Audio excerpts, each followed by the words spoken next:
Namaste, I Jagan Lakshmi Jani, Assistant Professor at Jyoti Vidyapeeth, Women's University, Faculty of Law and Governance, Department of Management and Commerce.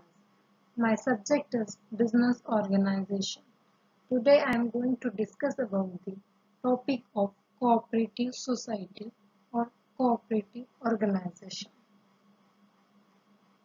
So before starting off, in cooperative society in India, at first one should know what is cooperative society and how it exists. A cooperative society in India can be described as the association of persons coming together voluntarily for a specific purpose of the same territory. Therefore, a voluntarily some like-minded persons from a society to fulfill their economic, social and cultural need. It is an autonomous body and self-help organization controlled by their members who actively participate in setting their principles and making decisions solely for the interest of members of the society. To form a cooperative society, there must be the consent at least 10 members with equal voting rights or powers.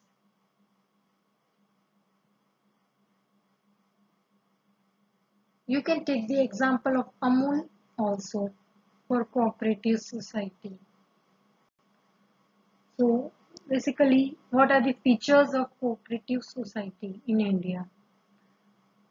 First of all, a cooperative society must be voluntary in nature. Secondly, shall be accessible to all irrespective of all caste, creeds and religions of the members. This means it should not be formed only for welfare of a particular caste or religion. A cooperative society must necessarily be democratic in nature and be controlled by their members only. The essential part of cooperative society is that its state of affairs shall be managed and administered by elected or appointed persons as consented by all the members. Every member of a cooperative society shall enjoy equal voting rights in conformity with their basic principles. The member of a cooperative society enjoy limited liability facilities along with limited right to receive limited compensation. Means cannot be held liable personally for any debts of society. It could be a profit or loss both. So every member of a cooperative society shall enjoy equal profit sharing facility. This results in fewer chances of grievances among its members. It must be registered under Cooperative Society Act. A cooperative society must act in the interest of its members and must cooperate with other cooperative societies as far as participable. Last but not least, a cooperative society must provide priority to the welfare and sustainable development of its members.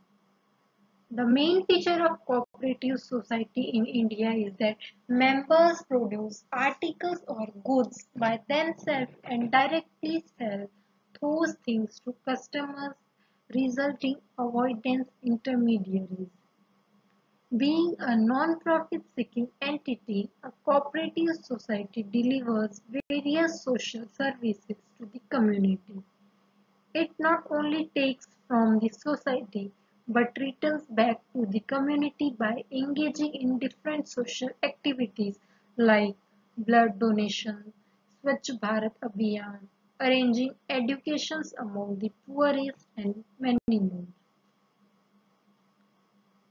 So this session is powered by version 2.0, Jyoti Vidyapeeth Women's University. Hope you are satisfied with my digital session.